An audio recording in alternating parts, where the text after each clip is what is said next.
જમીન બચાવવા પડશે। એની બાજુમાં જે ફોટો છે તે રૂઢિગત ગ્રામ સભા, જે આપણી પરંપરાગત ગ્રામ સભા હતી, જે આપણે પટેલ સરકાર કહેતા હતા કે આપણા ગામનો જે પટેલ હોય એને પૂછ્યા વગર પોલીસ પણ આપણા ગામમાં પગ નહીં મૂકતી હતી, પણ ક્યાંક ને ક્યાંક પંચાયતી વ્યવસ્થા લાવીને આપણી જે વ્યવસ્થા હતી એને નુકસાન પહોંચાડ્યું છે। તો એ બેનરમાં રૂઢિગત ગ્રામ સભાની વાત કરવામાં આવી છે। અનુસૂચિ 5 અને અનુસૂચિ 6 જે બંધારણમાં આપણને બંધારણની અંદર આદિવાસીઓ માટે અલગ બંધારણ એટલે અનુસૂચિ 5 અને અનુસૂચિ 6। લદ્દાખમાં પણ આપણે જોયું કે જે સોનમ વાંગચુક જેમને હમણાં એનએસએ અંતર્ગત જેલમાં નાખવામાં આવ્યા છે, તો તેઓ અનુસૂચિ 6 ની માંગણી કરતા હતા। શા માટે? કારણ કે એમને ખબર છે કે અનુસૂચિ 6 જો અમારા વિસ્તારને લાગુ થશે તો અમારો વિસ્તાર સંરક્ષિત રહેશે। જ્યારે બંધારણ બન્યું ત્યારે સમગ્ર દેશમાં અલગ અલગ વિસ્તારો છે, અલગ અલગ સમાજો છે, પરંતુ એમનો વિસ્તાર આરક્ષિત નથી કરવામાં આવ્યો, પરંતુ આદિવાસીઓનો વિસ્તાર આરક્ષિત કરવામાં આવ્યો।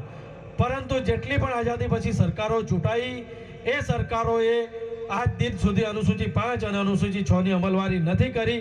એના કારણે આપણા જે જલ જંગલ જમીન લૂંટાઈ રહ્યા છે। તો બંધારણમાં જે હક અધિકારો આપ્યા છે તે જાણવાની જરૂર છે અને એની અમલવારી કરાવવી પણ ખૂબ જરૂરી છે। નીચે પ્રકૃતિ એ જીવન, જે આદિવાસીઓનું સૂત્ર છે કે પ્રકૃતિ એ જીવન છે, કારણ કે આદિવાસીઓ પ્રકૃતિ સાથે જીવે છે અને આદિવાસી સંસ્કૃતિ જેની શરૂઆત આપણે કાર્યક્રમની શરૂઆતમાં જ જોયું, તો આપણી સંસ્કૃતિ અન્ય સંસ્કૃતિઓ કરતાં અલગ છે, અન્ય જે સમાજો છે એના કરતાં અલગ છે। એટલે જ આદિવાસીઓ માટે યુનો દ્વારા પણ અલગ દિવસની ઘોષણા કરવામાં આવી છે, વિશ્વ આદિવાસી દિવસ। પણ આપણું બદનસીબ કહેવાય કે આપણે ઊંધા વળી ગયા છે। આપણે સીધી દિશામાં જતા હતા, ત્યાંથી આપણે ઊંધી દિશામાં વળી ગયા।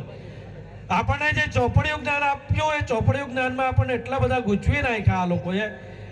આપણા વડીલો એવું કહેતા હતા કે મારું એક ખેતરમાં જો ચોખા પાકશે તો એ ચોખાથી મારો ઘરબાર આખું વર્ષ, બીજી વાર ચોખા થાય ત્યાં સુધી ખાઈ જશે। એ બાજરીથી, એ જુવારથી આખું વર્ષ એનું ગુજરાન ચાલશે। અને હજુ પણ આપણે અંતરિયાળ વિસ્તારોમાં જઈએ તો તેના સંગ્રહ કરે છે। પણ આપણને જ્ઞાન કેવું આપ્યું? જ્ઞાન એવું આપ્યું કે આપણા ખેતરમાં જે અનાજ પાકે છે